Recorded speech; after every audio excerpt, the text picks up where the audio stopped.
यमुना नदी के शुद्धिकरण हेतु यमुना जन महामहोत्सव समिति मथुरा यूपी के द्वारा आयोजित की जाने वाली यमुनोत्री से मथुरा कलश यात्रा में पचवादून क्षेत्र के यमुना नदी घाटी के निवासी भी सहभागिता करेंगे। रविवार को कलश पदयात्रा समिति के साथ आयोजित बैठक में ये निर्णय लिया गया। विकासनगर पहुंचे कलश यात्रा समिति के प्रमुख संयोजक रंजीत और महेश पाठक ने यमुना जल बिरादरी के संयोजक और पदाधिकारियों के साथ बैठक की। यमुना जल बिरादरी ने कलश यात्रा समिति पदाधिकारियों का स्वागत करते हुए उनके अभियान का हिस्सा बनने की बात कही।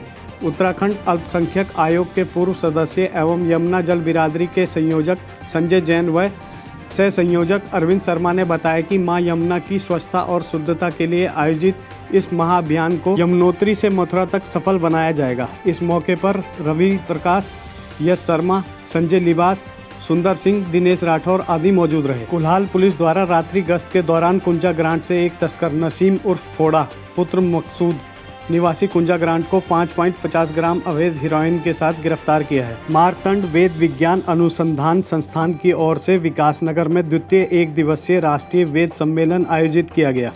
सम्मेलन में देश भर से आए आचार्यों ने वर्तमान परिस्थितियों में वेदों के महत्व पर चर्चा करने के साथ ही शोध प्रस्तुत किए। सम्मेलन का उद्घाटन वन एवं पर्यावरण मंत्री डॉक्टर हरक सिंह रावत ने किया। उन्होंने कहा कि वेद और पर्यावरण एक दूसरे के पूरक हैं।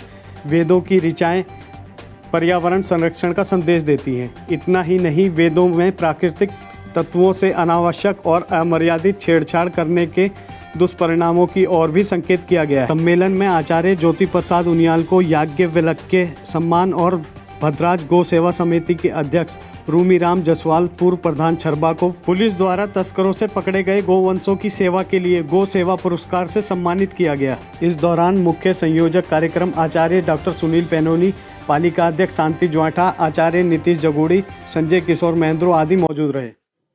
इसी तरह विश्व पर्यावरण मैं सोचता हूँ कि जो वेद है और पर्यावरण एक दूसरे के पूरक है कि वेदों के माध्यम से पर्यावरण कैसे सुरक्षित हो। अगर पर्यावरण सुरक्षित होगा तो निश्चित रूप से धरती पर जीवन भी सुरक्षित रह सकेगा।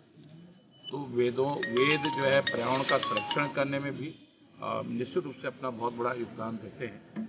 इसी तरह हम जो हमारे बच्चे हैं, हमारे जो बच्चे अगर उनमें हम बचपन से ही इस तरह के संस्कार दें, इस तरह की परंपराएं, इस तरह की रीति नीति उनके अंदर उनका आचरण इस तरह का हो तो निश्चित रूप से समाज कभी दूषित नहीं हो सकता। समाज एक तरह से सुखी रहेगा।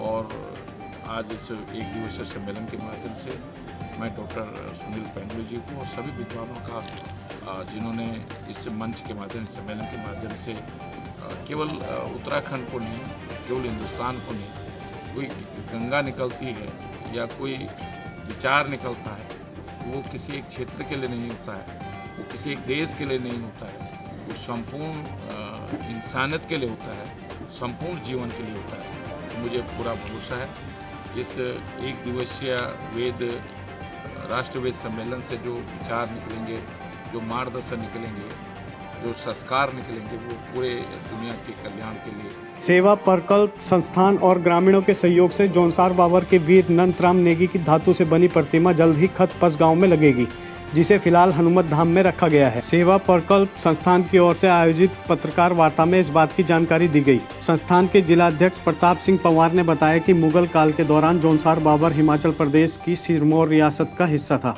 वर्तमान कालसी तहसील के बैराटगढ़ क्षेत्र के वीर नंदराम नेगी सिरमौर रियासत के एक सैन्य टुकड़ी के मुखिया थे। 1781 में सूबेदार गुलाम कादिर रुहेला ने सहारनपुर को जीतकर सिरमौर की ओर कूच किया। वीर नंदराम नेगी ने पांवटा दून के मैदान में आधी रात को हमला बोला, जहां पर युद्ध में नंदराम नेगी ने रुहेला को मारकर सिरमौर रियासत को मुगलों के कब्जे से बचा दिया। हालांकि रुहेला की सेना से युद्ध करते हुए नंदराम नेगी भी वीरगति को प्राप्त हो गए। उन्होंने बताया कि सिरमौर रियासत के तत्कालीन राजा ने नंदराम नेगी के परिजनों को उस समय इनाम में मलेथा सहित 3 गांव की जागीर दी। उन्होंने बताया कि मूर्ति के लिए ग्रामीणों ने धातु दान दिया है। प्रतिमा को जल्द ही पशगांव खत में स्थापित किया जाएगा। इस दौरान संस्थान के उपाध्यक्ष रमेश नेगी, चतर सिंह चौहान, सुरेंद्र सिंह नेगी, रूपराम राठौर, भीम सिंह चौहान, रितेश, नरेंद्र सिंह नेगी आदि मौजूद रहे।